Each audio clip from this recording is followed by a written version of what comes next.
without clapping.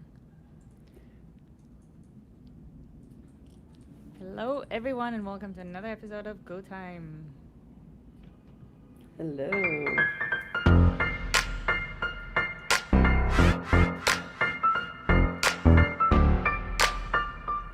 Let's do it.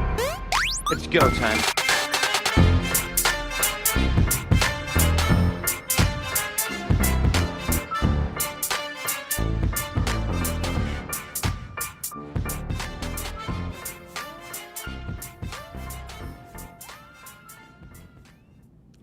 So, how is everyone doing today? And by everyone, I mean Kris and Johnny, who are joining me as co-hosts. Hi, guys. Hello. And Kaylyn, our guest. How are you doing? Good. Does that mean I'm like the person? I almost felt like that meant I'm being interrogated. You're in a Ed. job interview. Tell us about You're yourself, Ed. about your challenges. Tell us about your pros and cons. Tell us a challenge that you had and how did you overcome that? How do you handle conflict? What else is there? Generic interview questions. You represent all of neurodiversity. Yeah, right. Yeah, I'm like, I represent handling conflict and then I just like turn my mic off and walk away. I'm like, oh, technical difficulties. I'm so sorry. But no, I'm doing really well. The weather's gotten pretty nice out here in New York City, so I've been excited about that, going out a lot more. How's everyone else been? been Good. The great. weather is getting better in Berlin as well as we finally approach the middle of the year, or past that, I guess. Did we pass that? No, it's the end of June. No, where we're we still, passed that, yeah, but, we're approaching yeah. there. At the end of June, then you're in the middle. Yeah. Yeah. But 10 days before you're at the equinox. Yeah. I'm getting annoyed by New York City traffic, where people think it's okay to honk your horn at 3 a.m. And I'm just like, listen, jail immediately to jail. Like, what are you? You got to be some sort of person to lay into your horn for 2 minutes straight at 3 a.m. Uh-oh. That is rough. Yeah. Wait, Kris, you live in New York too? Yes. Oh, geez. Are you today? Okay. Okay, friends. right. We're actually. Kaylyn, I'm like, you know oh, Kris I. from New York. I heard that car too. It was awesome. It's like, oh, Oh, cool. That's awesome. We'll get a drink later. That sounds yeah. good. Yeah. Johnny, how about you? I don't live in New York now. And how's your weather? Weather's actually quite nice. Kind of it's making me feel like getting in my car, going to the Baltimore Inner Harbor, and like put my feet up with a martini or something, or something with an umbrella. Oh, okay. Yeah, martini was not my first guess for Baltimore Harbor drinks. Yeah, I'd be going. Oh, I'd be you- going like a if- mango yeah. margarita. That's what. If I'd you go with. haven't been to Baltimore lately, especially downtown Baltimore, the Harbor area, oh man, Harbor East, goodness, it's a whole different Baltimore. It's not it's not what it used to be. It's not how it's portrayed in the TV shows. Nothing like that. It's a very different atmosphere. Very different atmosphere. All right, Kris and I will hitchhike with that person who honks their horn at 3 a.m. and we'll be there Hey, tomorrow. let me know. Let me know. I will be your host. I'll show you around. Oh, Perfect. man. Do a go time on the road. Yes. On the road. They'll honk when they arrive.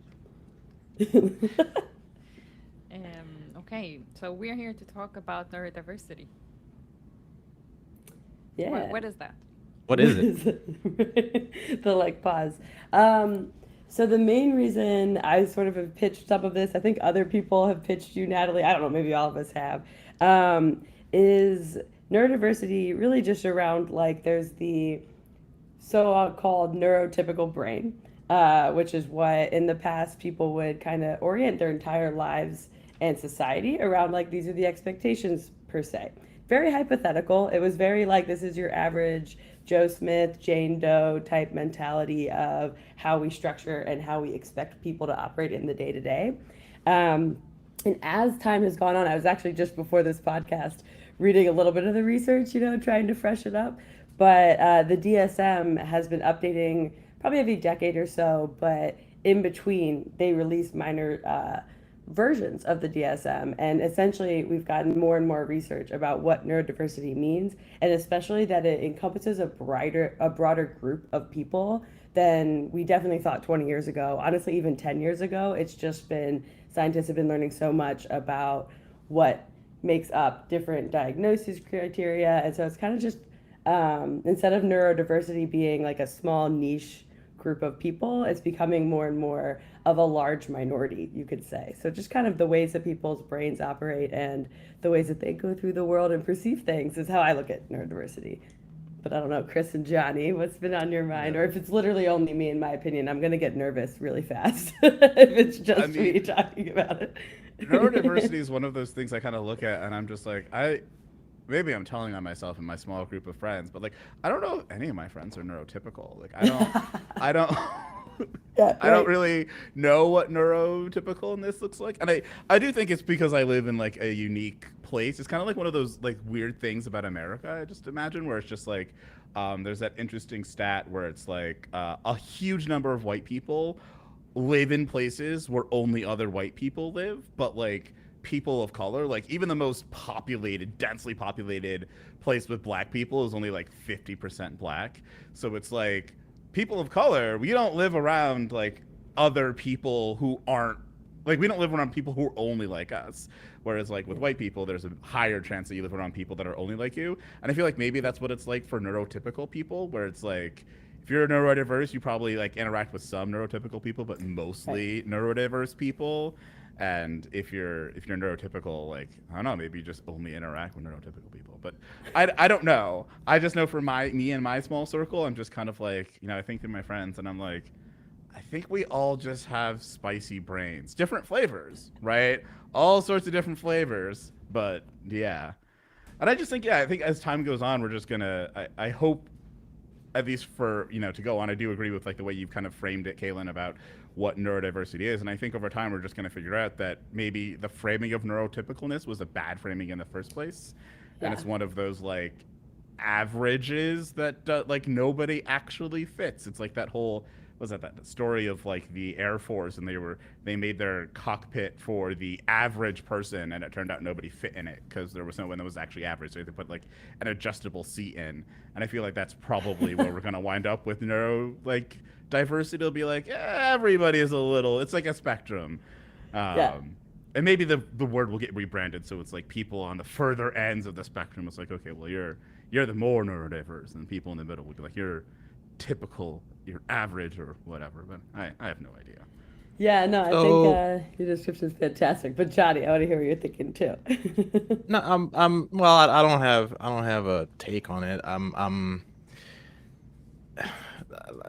So allow me to play devil's advocate a little bit. So what if everybody, to use Kris's scientific term, has a spicy brain, the why did we feel the need to come up with a label for this? Like, why the otherness? Why the specialty? Why the branding? Like, is it because it makes it easier to talk about? Like what? Why? Ooh, that's a good question. So you guys are gonna have to be my buffer around how deep we want to go into some of this, because like most things, if you go into, especially medical, if you go into how they started, it gets reasonably dark pretty fast in terms of like the whiteness that maybe came up with certain terms, the colonialism that came up with certain terms. And I'm by no means an expert, but that's certainly a hint where a lot of it came from. Certainly some strands of it come from when lots of women would end up institutionalized for various things that we would now consider perfectly normal behaviors. But at the time, because it was an outspoken woman who was stating her thoughts, they would come up with terms to institutionalize her and say she's different than the others. So it does have like a less than pleasant origin. And I also think that's where, to Kris's point, we might end up at the point where neurotypical ends up being a term that isn't really describing much of anything. And it is much more like, the human species evolved to have different ways of brains thinking for a very intentional reason. Because if we all thought the exact same way, we probably would have been extinct a long time ago. The fact that we have various people who think is not an accident. It's not like a, oh, gene mutation, that's a big issue. It's just you would have the people who specialized in going and hunting or going and farming or keeping track of what's happening. Even the people who would sit around night after night tracking stars. There's a lot around those civilizations thrived more because they would have those people just tracking the patterns and they didn't necessarily know all of that. So I think neurotypical does kind of come from this place of isolating somebody who might be different from the norm and finding a way to ostracize them out of society, which is not fun. And that's where I think a lot of like older generations have this fear of being called neurodiverse, fear of being called other from these past connotations with it, but more and more not just like the DSM, but by psychologists and scientists are coming out with more reasonable definitions of neurodiversity in a way where it absolutely encompasses way more people than we thought in the past. It's very much a spectrum, and even the things like what doctors used to do, where you would only get diagnosed if you fell so far on the spectrum that you couldn't operate in your day-to-day life. That would be when they would diagnose you. Whereas if you could manage to struggle through, they wouldn't give you that diagnosis, and that can lead to a lot of burnout, a lot of issues for people, and a lot of that stigmatization. So that's like a short-ish answer. There are some darker reasons where neurotypical came about. I'm not an expert in them at all, but it does. Some of that stigma comes from places like that where people got afraid of it. Yeah, and I would kind of say that, I don't think people who fall under the neurodiverse kind of umbrella or on the spectrum, I don't think that we gave ourselves this label, right? I think it was kind of put upon us. It's kind of like the same, like the development of sexuality, where it's like, we had this term homosexual, and then we eventually made this term heterosexual. Now this thing kind of sprang into existence that wasn't there before, and there's all sorts of reasons why the terms like this and labels and identities like this come into existence. But it's definitely a mixture of things. Like, from knowing history and having looked into this a bit, Kaylyn, yeah, there is a lot of dark history around this. I mean, there's a lot of dark history in medicine in general, especially when it comes to women and how they've been treated throughout history. But as we do start to actually kind of, I think the thing about it is that the more that we try and define what neurodiversity is, and even the more we try to define what neurotypicalness is, the more that these things will kind of start to disappear.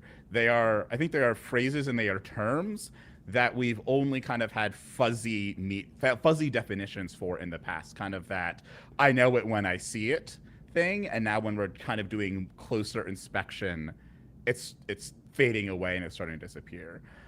So I think it's like kind of on this trajectory where it's like started off as this thing, as this basically way of othering people, saying like, oh, your brain clearly doesn't function like the rest of us, so you're way over there. Like people that have, severe autism or like severe ADD or severe ADHD or OCD or some forms of depression, right? You're like way over there and you can barely function. So we're going to give you this label, potentially to help you, but mostly not.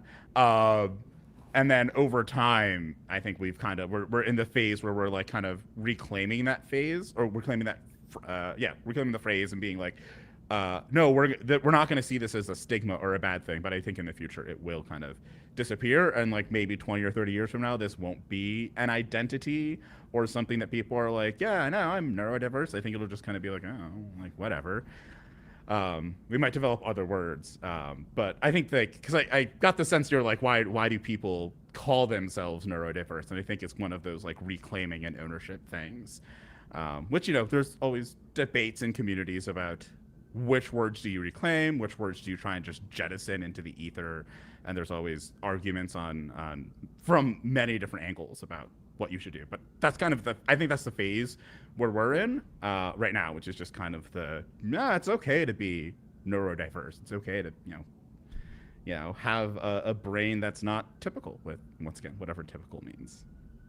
So is this a self-diagnosis, or must you wait for somebody to apply it to you?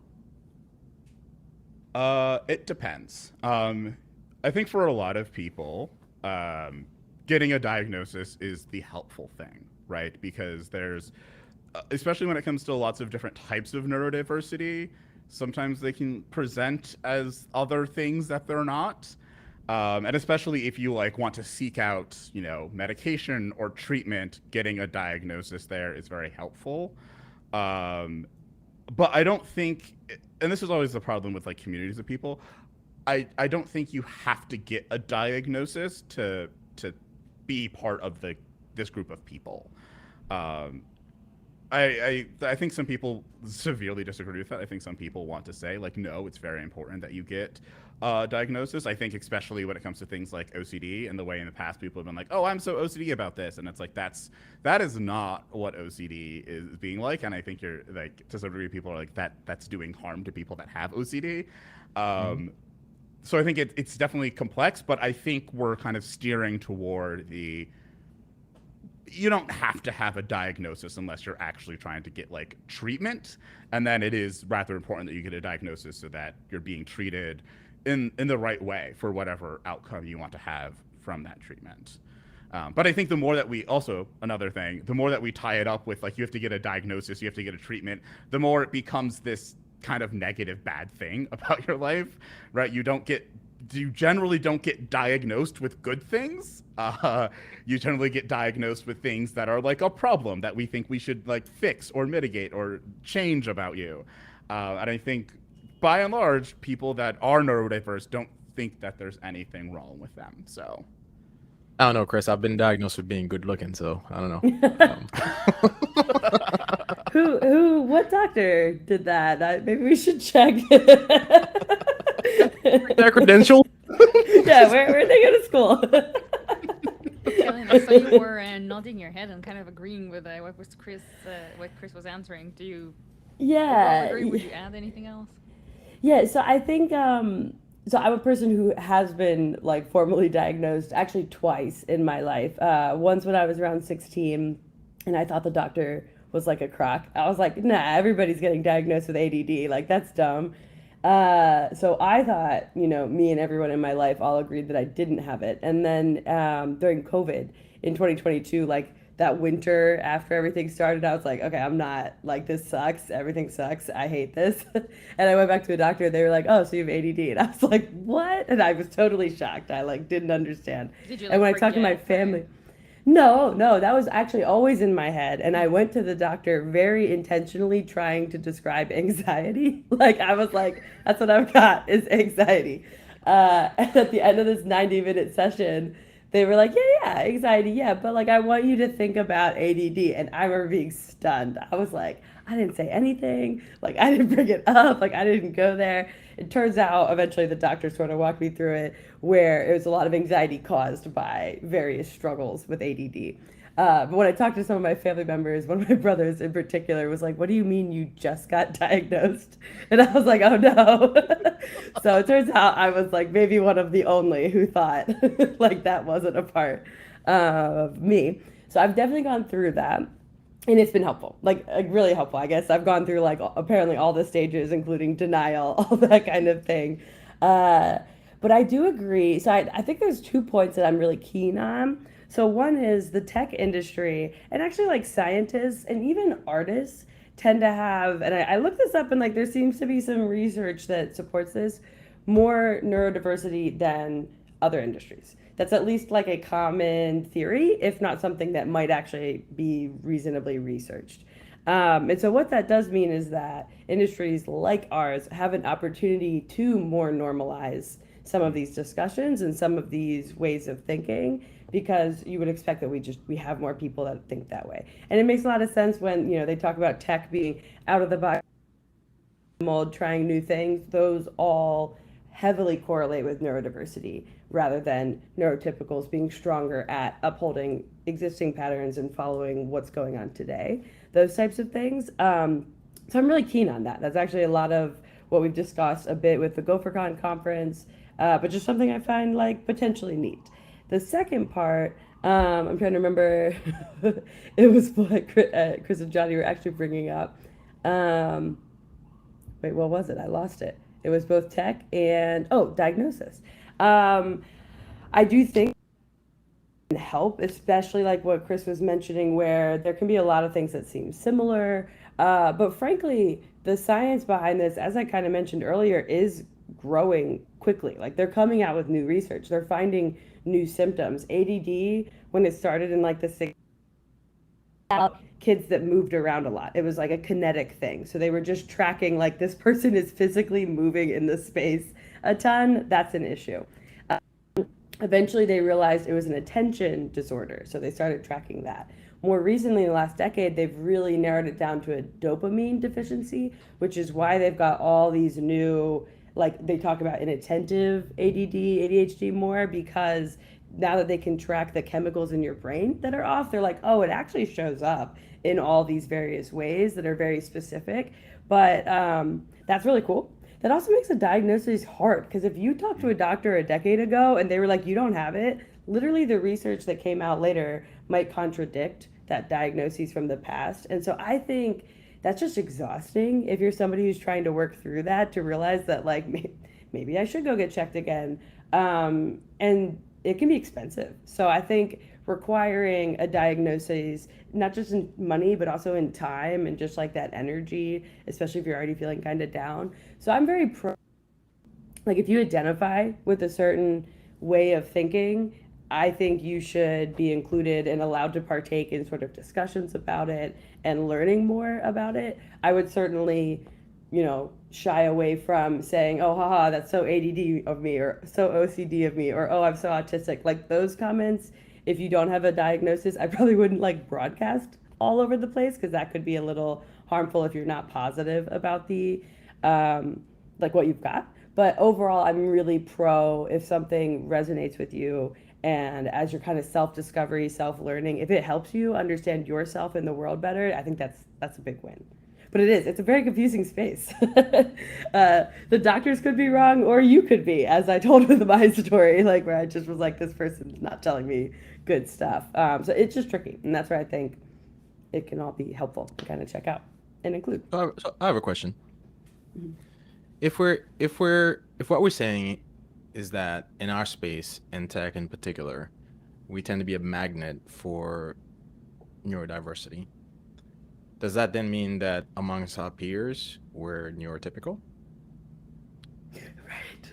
This is like what Kris said, where he's like, I don't know, do I have neurotypical friends? And it's like, you're not. I mean, I think like, once again, it depends on how you scope all of this, right? I guess in a way, you could say, for my friend group, yeah, I'm neurotypical, or like for the people I hang out with, I'm neurotypical.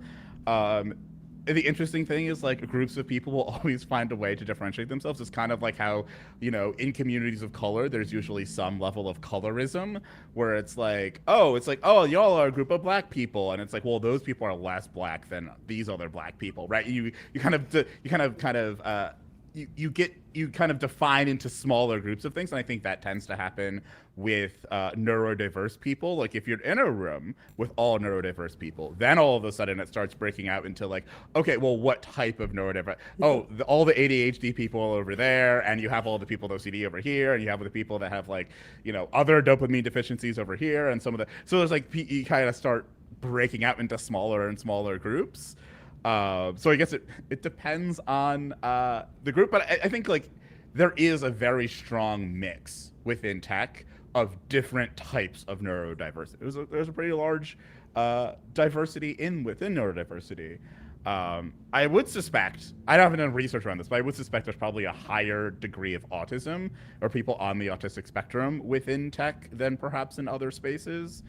So that, if you do have, if you are on the autistic spectrum and you're hanging out with a bunch of people in tech, that might be more neurotypical than it would be in other spaces. But this is definitely the problem with words.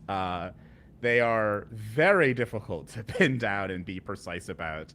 So I think you bring up a good point there. It was like, well, why do we have to peg against society as a whole, or the whole population? Does it make sense to do the whole population of like, there's 8 billion people? Like, I don't know if you could actually find a neurotypical person out of 8 billion people. That's a very large number. Like, is there anything that makes a majority or even a plurality of those people similar. That's not like a kind of insufficient number, right? Because yeah. Here's where I'm struggling with this, and I don't want to come off sort of insensitive, right, to this whole notion and branding and labeling. I think, giving a name to something and being able to talk about it, with others that understand what you're talking about is useful and important, right? Because of the sort of nebulous definition. Okay, let me give some context. I'm already atypical wherever I go, right? I'm a black software engineer. There's a handful of me in the world, right? I already don't fit a particular stereotype or whatever it is, right? So to me, when you say that, okay, well, even within our own peer groups, we seek to differentiate ourselves. So, okay, I'm like, well, nowhere is safe then for me, right? Because I think that I think differently wherever I go, and wherever I am, I'm gonna behave slightly differently, as we all should, right? Because we're not copies of each other, right? Bringing this back by simply saying, hey, we now have a name for this thing. If you wake up sad in the morning, it's not that, your dog died the other day. You just have a mental deficiency of some kind, right? If you're angry because somebody cut you off, it's not like, oh, this a-hole cut me off because they're a bad driver. It's because I have a mental deficient. Like it's become so easy to just use that label to apply to any and everything, right? If you don't require some form of diagnosis from a professional, right? And that's the fear, right, that I have. Well, not a fear, but that's a concern I have with coming up with these terms. Although useful, right? People can just I don't need a diagnosis. I can just say I'm neurodiverse. How do we deal with that? So even if you are diagnosed, neurodiversity is not an excuse for being an a-hole. So if you're like, oh, I'm going to be a jerk to someone, you're a jerk. I don't care if it's because you're depressed or you have autism or you have OCD or you have ADHD. If you're being a jerk, you're being a jerk. And it doesn't matter where you fall on the spectrum, right? So I think that's like the first big thing of like, I very much don't like when people try and roll out with like, oh, I'm sorry I did that thing. I just have this other thing. Like, that ain't an excuse. Like, then it's like, I get it. You have, especially I think sometimes people on the autistic spectrum tend to do this where they're like, oh, well, I just don't understand. It's like, that's okay. We understand that you don't understand, but you still need to learn, just like everybody else needs to learn. And we need to be able to like kind of exist within society, within each other, and still treat each other well. So yeah, I think that, that problem of people kind of self-diagnosing and then saying, oh, it's just because of this, that's not good. And I think too, if it's just like, I think at the end of the day, there are a few different reasons why you might want to identify as, within the neurodiverse space. One could be because you do want to find people that are similar to you. So it's like, if you are on the autism spectrum and you want to have other people that you can discuss it with, so maybe you can learn, improve your social skills or whatever. Or if you do have ADHD or ADD and you want to like have other people that you can lean on or just kind of talk to and be like, man, I wanted to get all this stuff done today and I did it. And people be like, oh yeah, I understand it, instead of a bunch of people that are like, wow, that's so weird that you couldn't do that, right? So it's like, there's that finding community aspect. There's also once again, as I said before, like the getting treatment aspect of it. So if you are waking up every morning and feeling depressed and you want to do something about it, then it can help to go and be like, maybe there's something like wrong with or different about my brain, and I should go get diagnosed and get treatment and get help. And I think for a lot of people that fall into the neurodiverse space, sometimes you fall into depression because you're different and you haven't recognized that you're different. And just being able to recognize that you're different lifts you up in a way that now it's like, oh, now I'm not going to wake up every morning feeling bad just because I was, all over the place yesterday. That's just how I live my life, and I just need to adjust to living life that way. So I think like that's kind of like the way I see it, at least. But absolutely, definitely, like being a jerk is being a jerk, and there's like, don't do that. Like there's like, I don't care what your excuse is. Don't be a jerk to people. There's also like the hilarious flip of what you brought up, Johnny, where it's almost like if somebody experienced any emotion any emotion, they're like, oh, I must have something. And that's actually a hot take on what neurotypical means. Like, because like it can be like that, where like people feel like in order to, you're supposed to just never have any feelings. You're never supposed to react to anything. You're always supposed to just be like, every day's the same. I wake up, I have this breakfast, I go to work. And you could almost liken it to when going gluten-free got really popular, but it wasn't with people who had the disease celiacs, because there weren't as many of them, but it was with people that were saying, hey, we don't want to eat gluten. We think it might have issues. They didn't have that disease, but by having that interest in not eating gluten, they ended up creating so many like way better foods, way better breads than before. Like a celiac person 15, 20 years ago had terrible food choices when they went out. Like it was just like, you're eating disgusting stuff, because the only things, or vegetables, which is fine, vegetables are fine, but like there just was not a lot of options. By people gaining an interest in this area that they didn't necessarily medically need to have, it ended up becoming more inclusive for the people that do have celiacs. And I think that can be the exact same way with neurodivergencies, where one, I think it is very real that like if you wake up sad and think I must be depressed, that's a bigger take on like how we as a society allow or don't allow emotions. It does not mean you're depressed. It could be a very normal emotion to be having, but it probably makes more people relate to somebody with actual depression and feel more sympathy towards them, even if they don't realize that they might be sort of co-opting the term. At least that's what I think I've seen happen more often, is that there are some bad actors. There are some people that are out flaunting like, pay attention to me, I've got this thing, I want to and they don't, and they're just trying to get attention from it. But I think that's a more of a minority, and just the people realizing that, you know, you have days where you totally can relate to somebody where that might be every day for them. Those feelings might linger all the time, isn't necessarily bad, but it can be tricky in between there. But I think too, there's an element of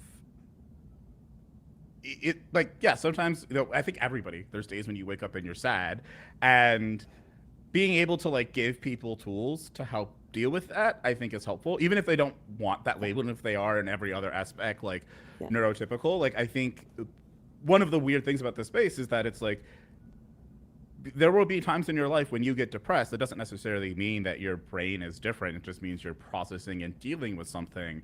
And we want to make sure that people have the comfortability to go seek out help if they need it, or have tools if they need them. So it's kind of like, you know, it doesn't matter, like, who cares how you label yourself, as long as you have the resources you need when you need them. Like, it's not like a, you know, if you want to identify as neurotypical and that's what you want to do for forever, and you're like, I don't think I'm part of that community, that's fine. But if you do get sad, you should have resources to, like, you know, help you. Or you get depressed, because depression isn't sadness, but if you wind up getting depressed, or if you're like anxious a lot, it can also be helpful with that sort of thing. Which kind of, you know, goes back to that thing I think we were talking about in the beginning of like, what even is this, right? I don't think that, like, I think it's good for us to separate neurodiversity from the diagnosis and the medical parts, because the tools that are available to people that have these diagnoses are generally useful, I think, for a much wider audience, and they would help people a lot. I think it's like, I guess, straying into some more maybe controversial territory, but it's kind of the same thing that we're dealing with and going through with gender right now, where it's just like, you know, people are like, well, what is a man? What is a woman? And it's like, you know, if you identify as a man or woman, that's perfectly fine. But also you can, you know, identify as a man, and then maybe sometimes you have other things. Oh, you want to wear something that's more feminine. Whatever, go do it. It's fine. Like, we can have that framework and that existence.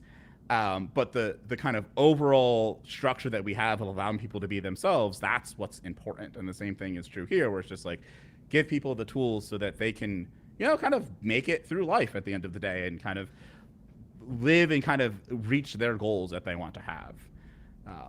That was kind of rambly, but so the one thing I'll add to this is that even if So to me, there's a very clear line, if in case that wasn't already clear, there's a very clear line between somebody who is thinking, right, they're on a spectrum versus somebody who's been diagnosed and has sought treatment and hopefully has overcome, if it's something that can be overcome, right? I know some folks who, even within our own community, right, as Go developers specifically, right, with a speech impediment, right, and they can't exactly just flip a switch or go to therapy and just turn that off and all of a sudden they're better. Like that's probably a lifelong thing. And I'm not gonna even describe it, put an adjective to it and say it's a good or bad thing.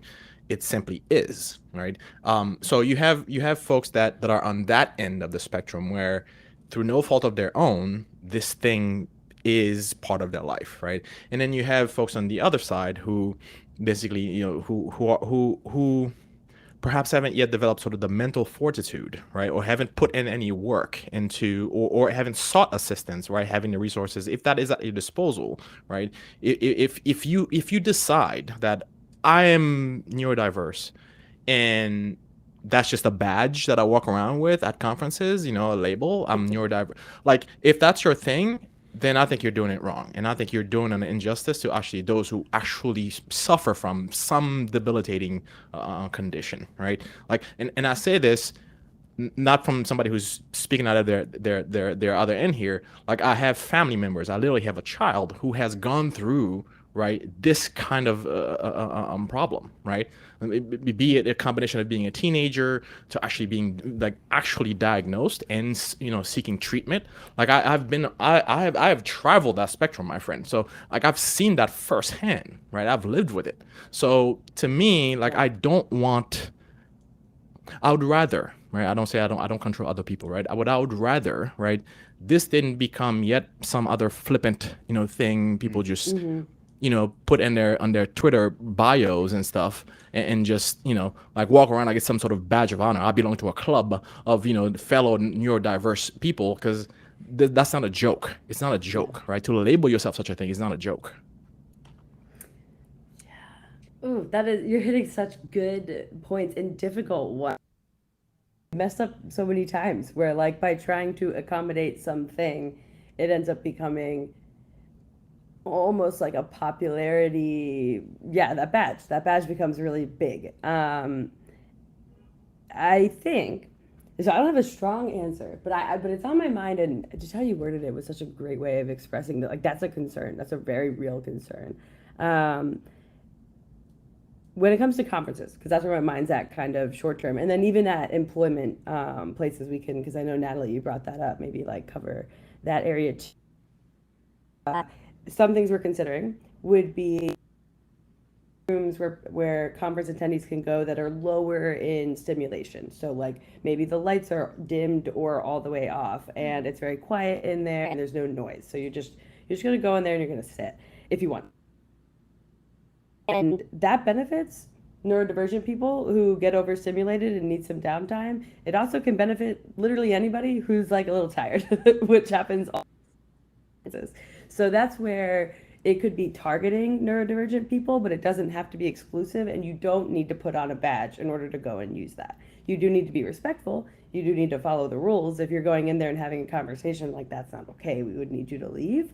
But I think trying to find the balance, I love that point around how do we make spaces, both at conferences and at workplaces, more amenable to neurodivergent people without making it a show, without making it you need to say you have this in order to go do it, and make it just more you don't need to out yourself, you don't need to bring this up, because while some people might bring it up for attention, other people might bring it up and get retaliation over it. So there's just a level of, it'd be much better to just not need that to be a part of the conversation, and just have it be more of, if this helps you, that would be great. But I loved your point, and I think that's where we want to try to find that balance of bringing accommodations, but not making it a part of the conference or the workplace or the show, so to speak. Yeah, I definitely agree with that. I think it'd be ridiculous to put something like I'm neurodivergent on a conference badge or something. Please don't.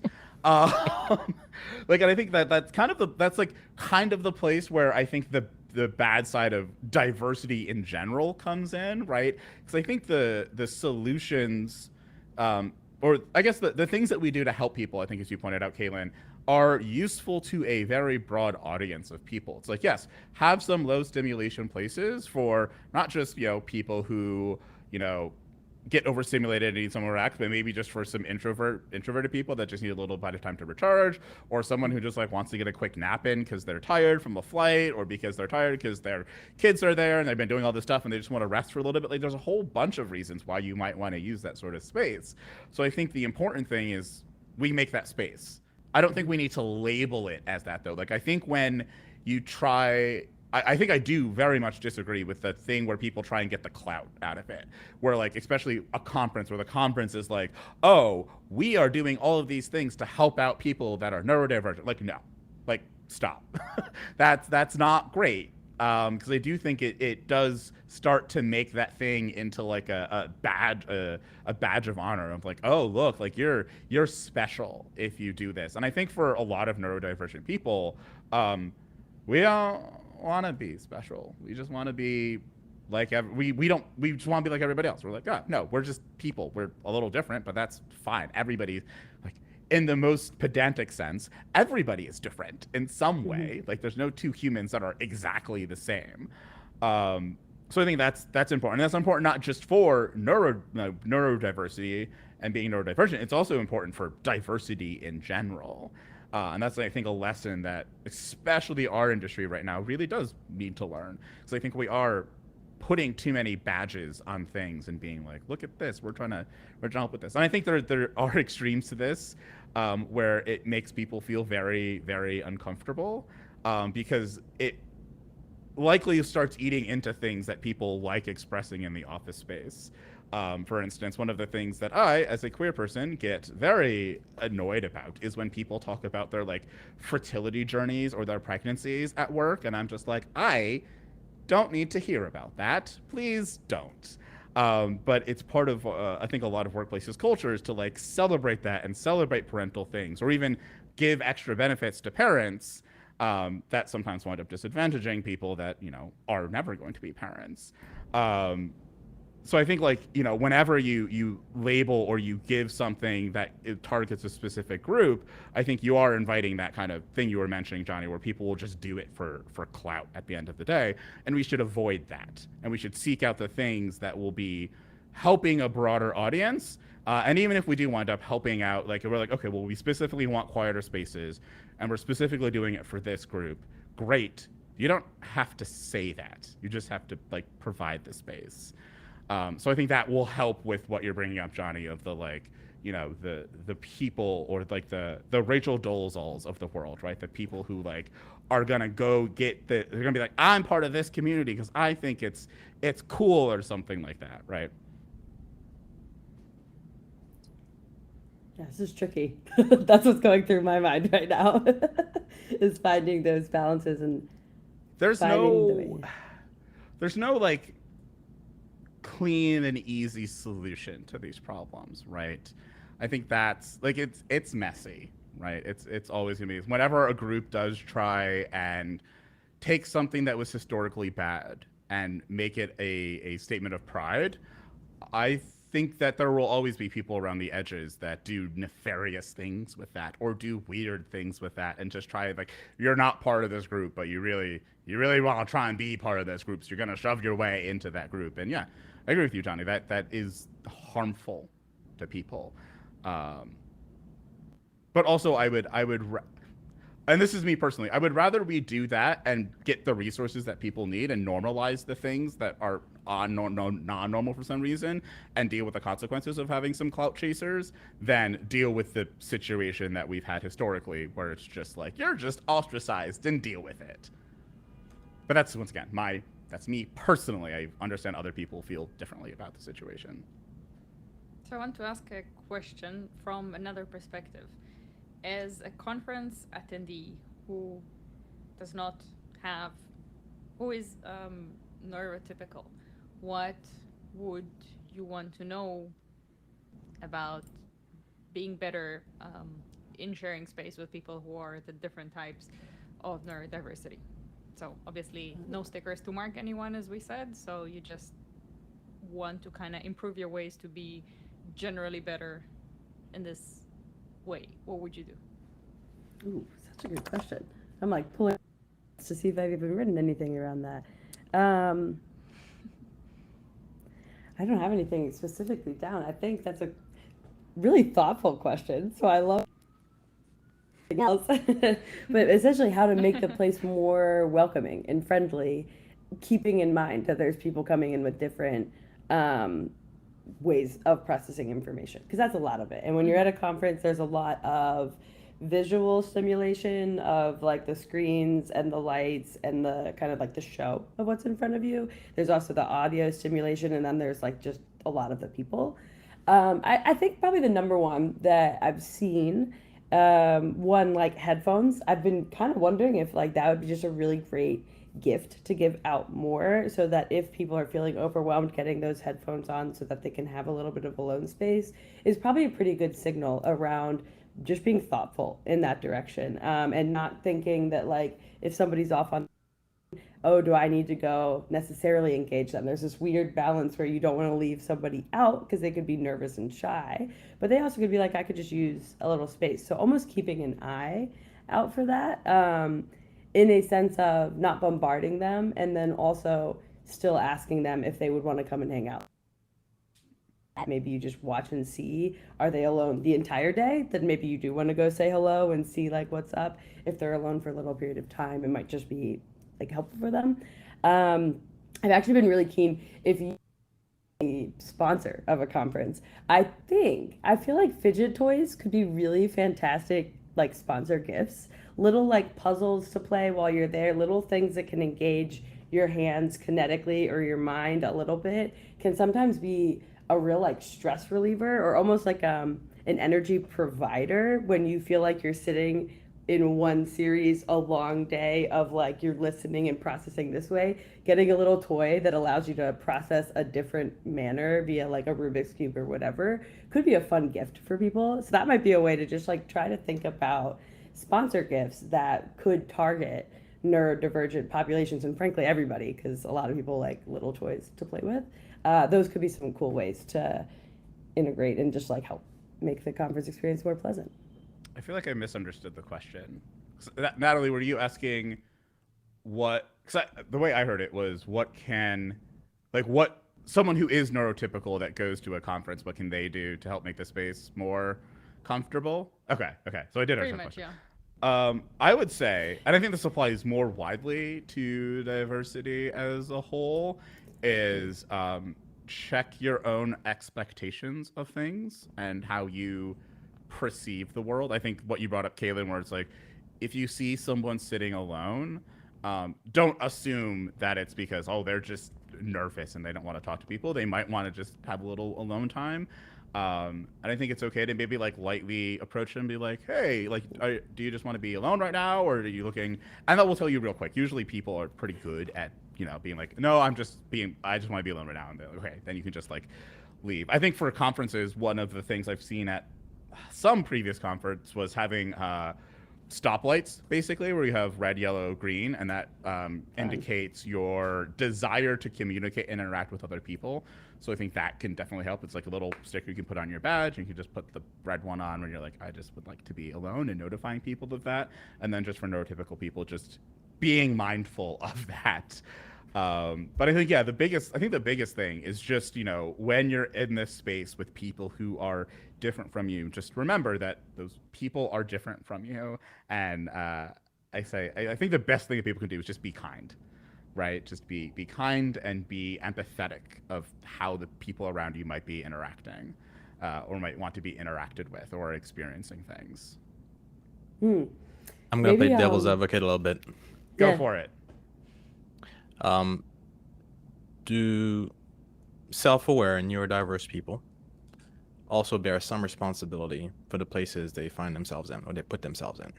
For example, if I know I get tired of people very quickly, because if I talk to too many people for too long, I really need to, like it starts to affect me. I can't function properly. Like, is it not upon you to manage that in some way, right? If I'm a conference organizer, do I bear the responsibility for making you feel uncomfortable or comfortable beyond what I would normally do to accommodate any other group? Ooh, yeah. No, so I've got a cool example on that. So COVID, actually, the fact that more and more conferences are having live streams of their conference at the same time. Fantastic for if you can't make it, you can still watch it, you can still be a part. Also really fantastic for if you want to watch from your room for a little bit because you know you can't do 8 full hours.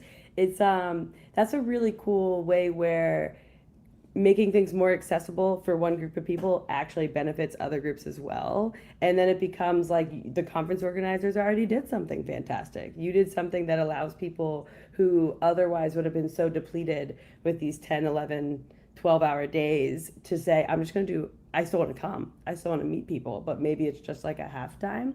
And I also thought, so we've talked a lot about like social battery if get drained. There's a different side, like some neurodivergence, and especially people at conferences, and especially I think like presenters are the ones that are more keen to getting really excited and wanting to explain everything about their interest and being like, here's this, here's that, here's everything I love about what I am doing, and I really want to share it with other people. And I think that's another way that it could be expressed that can be really fun at a conference. It could also be something where you're like, whoa, this person is bombarding me with tons of information about their specific niche, and I have no idea where this is coming from. That might be some way where you could be surprised by the interaction, probably less in tech. I think we're all a little accustomed to that, but that can often be like the special interest, hyper focus. I'm so excited to share with others like me. And that's something that I'm trying to think through. How do we enable that? Because for a lot of people, maybe at work, they have to be more reserved. They have to be more polished in how they communicate. And they feel like they never get that chance to be like, I'm so pumped to talk about this specific spec with a bunch of other people that really care about this too. So like if we can find ways for them to share that joy, there's a lot of positive attributes that come out of some of these different ways of thinking too. I think that's a good example of just an alternative to the I need. And I think a lot of neurodiverse people and everybody could have moments of both where you're like, I want to be by myself, and you're also like, please, I cannot wait to share every thought I have about this really exciting thing. But those are just some of the ways it can show up. But yeah, I did want to call out that the live streams just inherently make conferences more accessible to somebody that might not be able to have the stamina for the whole thing, which I love. I find that exciting. Yeah, I think as well, I do think, you have a point there, Johnny, that like, if you are feeling overwhelmed, you should try and remove yourself from the space. And I think for the most part, a lot of people that are, at least the people that are self-aware of this, that they have, that they're neurodiverse in some way, do make efforts to like actually like, I'm gonna go somewhere remote, so I'm actually away. But I think there are many a times when, this goes back to the like, be thoughtful in how you approach people. There have been plenty of times where people that are neurodiverse that do want to get away, and they are actively trying to get away, and someone's like, no, come on, come to the bar with us, come get a drink with us, right? So that can happen a lot as well, where it's just like someone that doesn't really understand, like, oh no, that person just wants to be alone, and someone's just trying to like, no, come, be social, like, oh, what's wrong with you? Why is it like that type of stuff, right? So there's definitely a balance here, but I do think, at least in my experience, a lot of the people who, especially with that specific thing where it's like you tend to get sensory overloaded, you want to be alone, often, I'd say probably the vast majority of time, those people will seek out spaces that are further away from people and a little bit more remote. So, yeah. But I do agree with you, Johnny, that there is some responsibility. Like, it's not like, we're not...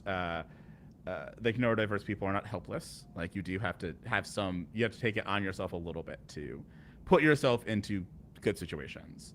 But there's an extent to that, right? There's kind of like not like both sides, but like a spectrum there. So I want to use the last few minutes that we have to ask the same question in the context of work. What maybe with the people you work with, a little more than the people you go to conferences with. So maybe you have, even if not knowledge, maybe a hunch if somebody was more likely that to some point tell you that they're neurodiverse and so on. But until then, if you have a hunch or if you don't know your colleagues, a new person comes in, like generally how to manage in space in the context of work? They have to tell me in what ways I can help. Simply telling me that you're neurodiverse doesn't tell me anything. Like, for that Or matter, even a I'm few steps back, neurodiverse, right? Maybe somebody is not yet comfortable with you with even starting such a conversation.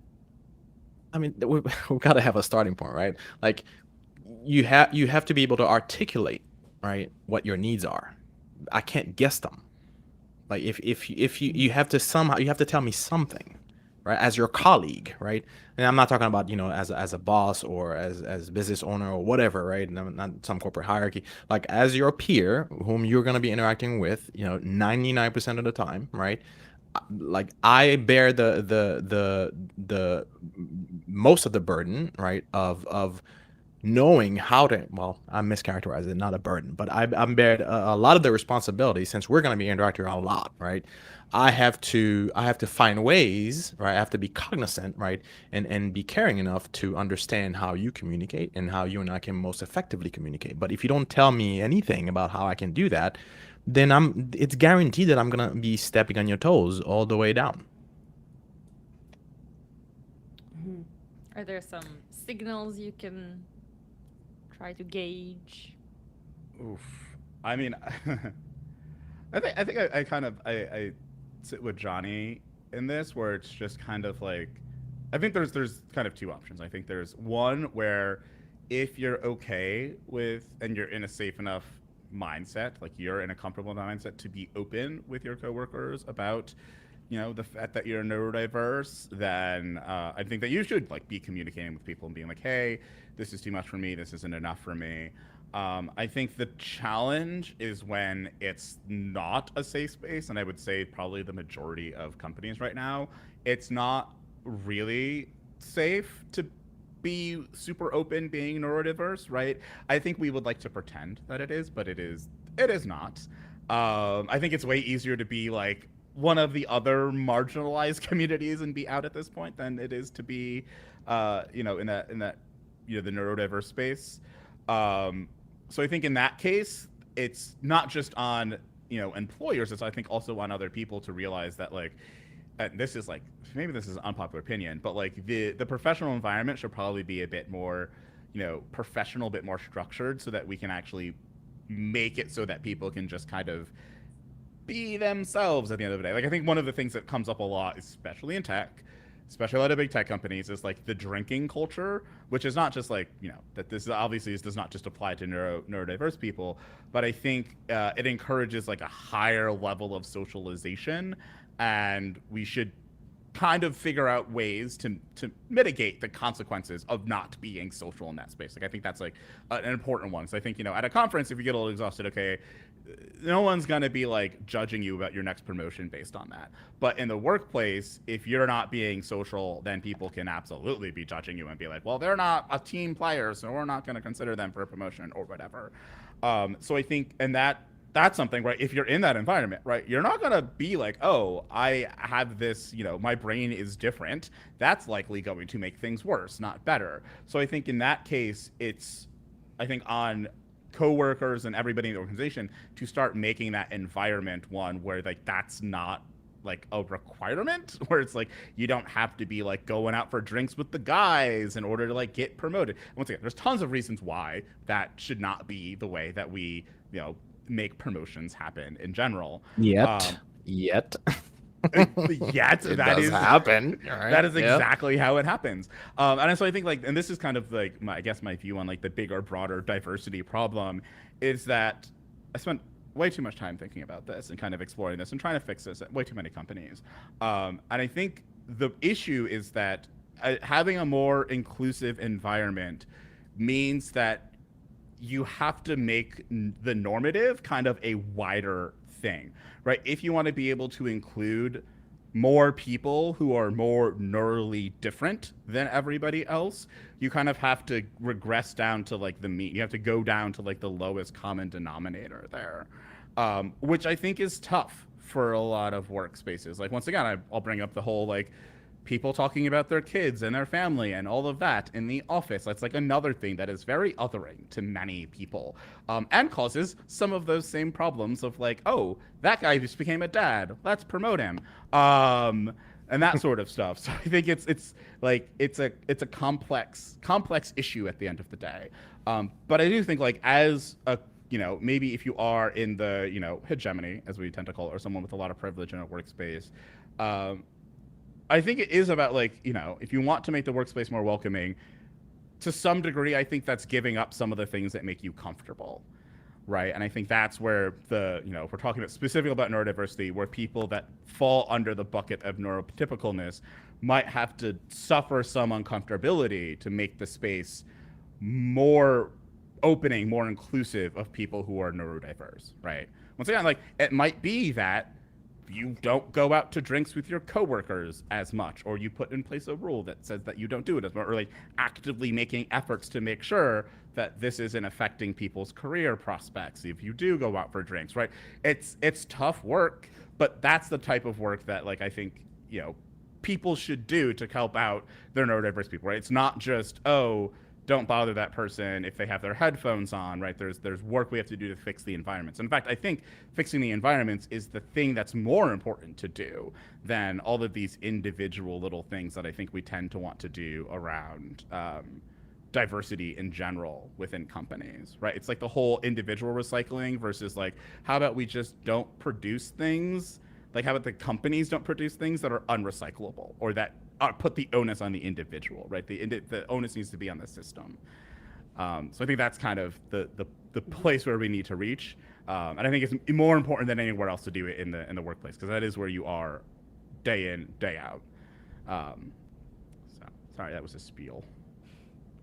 Yeah, I guess I'll end on like a +1, and I think what can be surprising, people definitely don't bring up if they're neurodiverse at workplaces often. I wouldn't, like, it makes me sweat to bring it up like at all. I'm like, oh no, this sucks, this is gonna come back.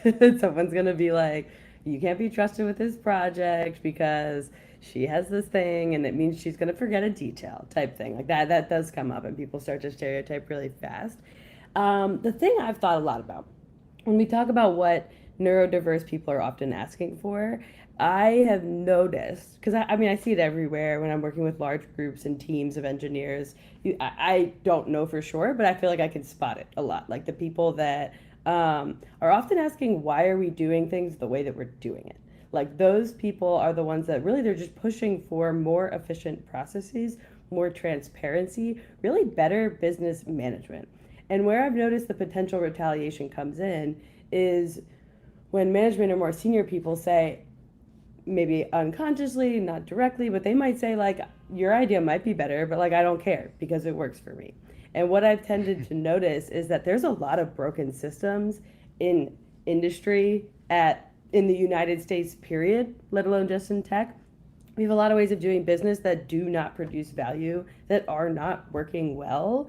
And I think a lot of times the people questioning that are the ones that we should be elevating more. And I think the thing that could be happening at workplaces to be the most supportive of neurodivergent people is being open to change.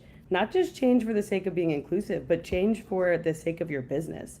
Change for making it clearer who's working on what, so you don't have 6 people on one project. That's not just helpful for people who get really frazzled at the like, I want to own my space and be able to create a result and show it off. That's bad because in some cases you just might end up not delivering anything because you created such a competitive environment for attention that nothing made it to the end instead of something more collaborative. There's a lot of like nuance to that answer, but I think in the workplace setting, there's a lot of value in creating an environment that utilizes neurodivergence and listens to them, not just because of their neurodivergency, but in fact because they're actually really pointing out things that if you improved, you would probably just do better as a business. That's maybe a little overarching, but I've seen it enough where I think I've noticed that like at the minimum, maybe not implementing the change, but going through the exercise of hearing what they're suggesting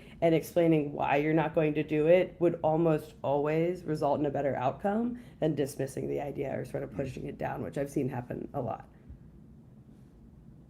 But we'll get there. That's what I'm hopeful about in tech. I'm like, I think we're in a really good spot to have seen some of these challenges.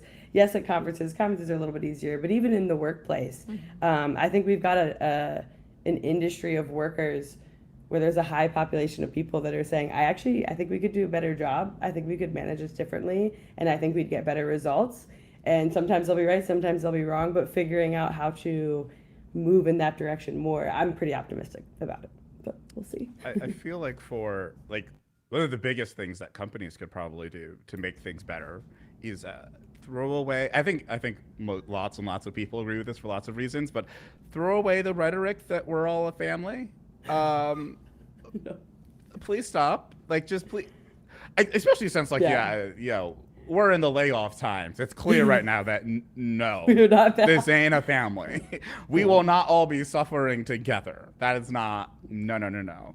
But I think that type of rhetoric is the type of thing that causes the struggles and the harms, especially when it comes to inclusion. And Kaylyn, I think you're right about the diversity point. I think there's enough evidence right now that we can pretty confidently say more diversity, more money. Like, that's just kind of how it works. Like, we studied it over like the past 5 decades, and it's like, more diversity, you make more money.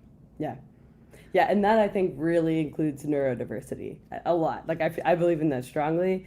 I don't think we have as much research on it, but like it already points in a good direction. If you find a way to tap into all the different ways that humans think, you're going to have more ways, more solutions, more things to sell, more ways to sell it. So that's probably the nice spin about the workplace. But I do agree actually with Johnny, what you said around there's a responsibility both ways, maybe not to disclose like your title or anything, but definitely to disclose, here's what would help me do my work better. I've had to learn more about that. Like, it gets hard, especially if you don't realize that other people don't need the same things you do, because you're like, this is so obvious. Like, doesn't everybody have this issue? And then eventually you're like, oh no, like, and that can be a point of, I just didn't even realize to tell you that, because I just thought you were like being wild, just like not doing something so blatantly obvious to me. So there can be a level of that self-reflection and just learning, observing how others are working and finding a way to say, okay, here's what works for me and here's what works for you, and let's figure out how to work together. It's definitely successful whenever I've done that. Those are really great tips.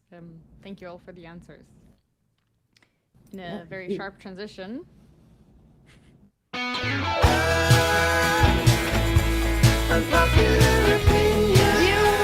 I actually think you should probably leave.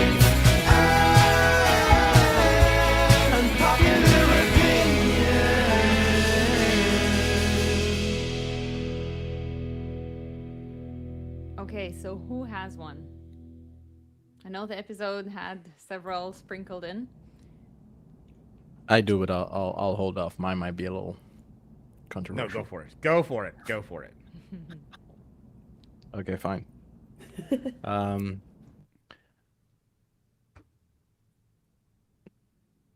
Can you still hear me? Because I can't stop hearing you. Oh, great. Okay. You're not owed a great place to work. That was not promised to you in the job description, or the interviews, or by whoever you had lunch with, or whatever. You're not owed that. If you go work someplace and it's a great place to work, you lucked out. That's awesome. Good for you. If it's not, and you can afford to leave, leave. If you can't afford to leave, grind it out until you can. But you are not owed a great place to work. 10 points for making this very tweetable.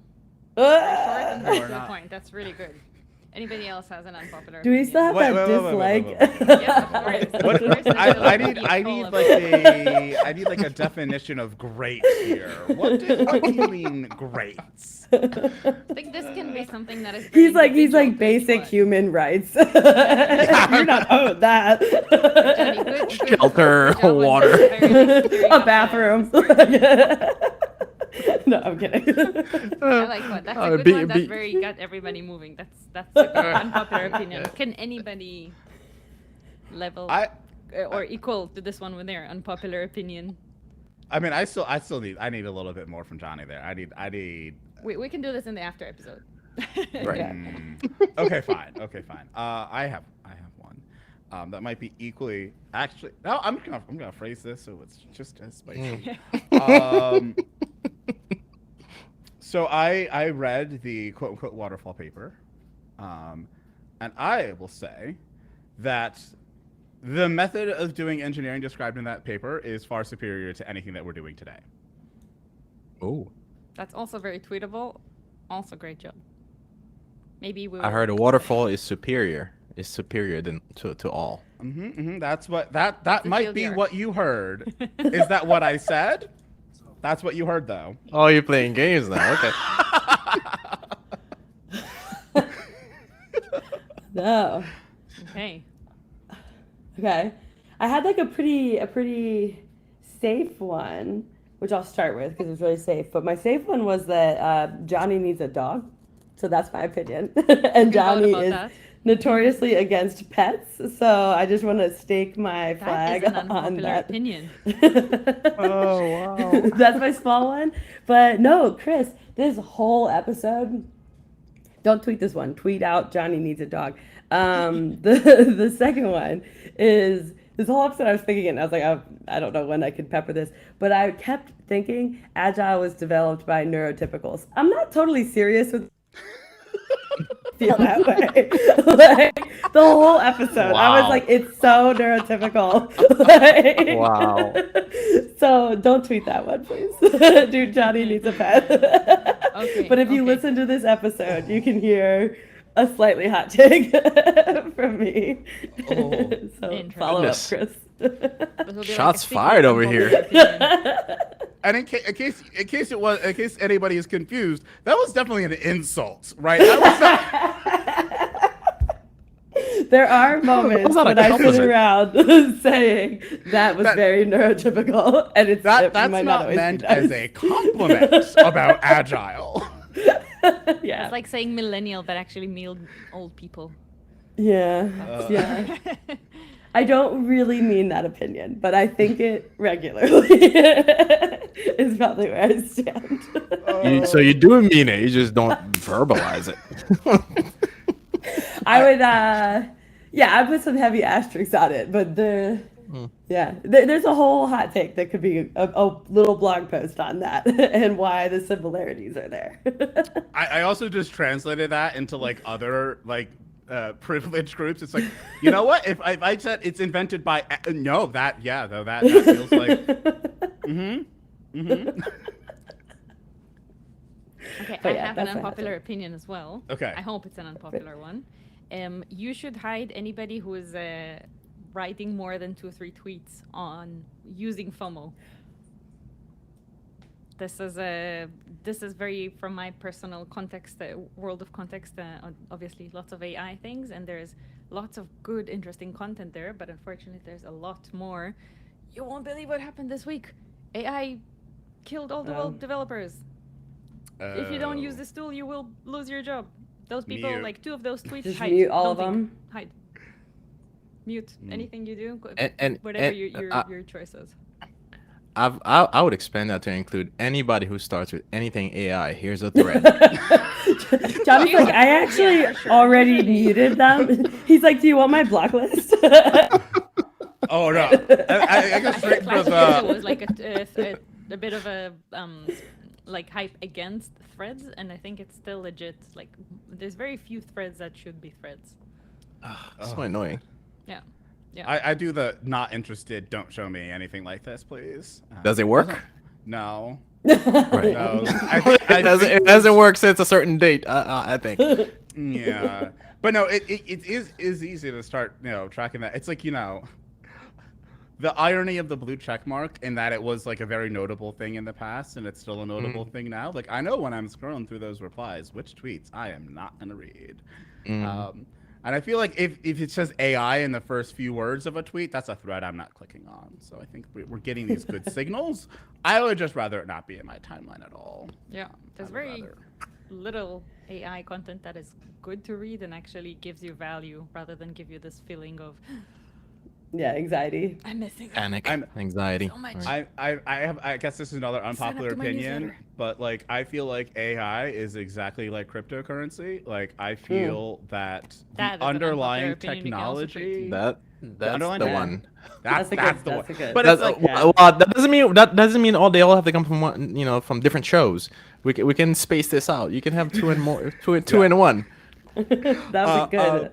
But it's like I was thinking about this the other day, where I'm like, blockchain as a technology is actually absolutely incredible. I was thinking from a distributed systems perspective, like to nerd out for a second, right? The thing about Byzantine fault tolerant distributed system consensus algorithms, which is what blockchain is usually you have a lower threshold of the number of nodes that can fail to make it secure. And blockchain as a technology has figured out how to effectively get you up to 50%, which is the same tolerance you have for every other type of consensus, right? You can't have consensus with more than 50% of your nodes failing. And I'm like, it's incredible. We actually made some major ground and have proven that this type of system can work and can function even with adversaries. That is incredible. And it is tragic that is attached to something that is so horrible, right? Like, even if you like cryptocurrency in general, the current state of it with the scams and the Ponzi schemes and people losing their life savings, it's a disaster. And I feel like the same thing about AI. Like, I feel like AI, the underlying technology, is really interesting, really cool. That thing it's attached to, the name AI, the brand AI, no, like, I could do without it. Please, just. I mean, that's why Apple in their announcement only said ML. Yeah, they did not say it. They said, we're using these models. We're using this. We're using transformers, right? Like, yeah. Like, talking about the tools. Tools are cool. I think the AI tools, like the tooling, the thing that builds it, that stuff is cool. I don't like the branding.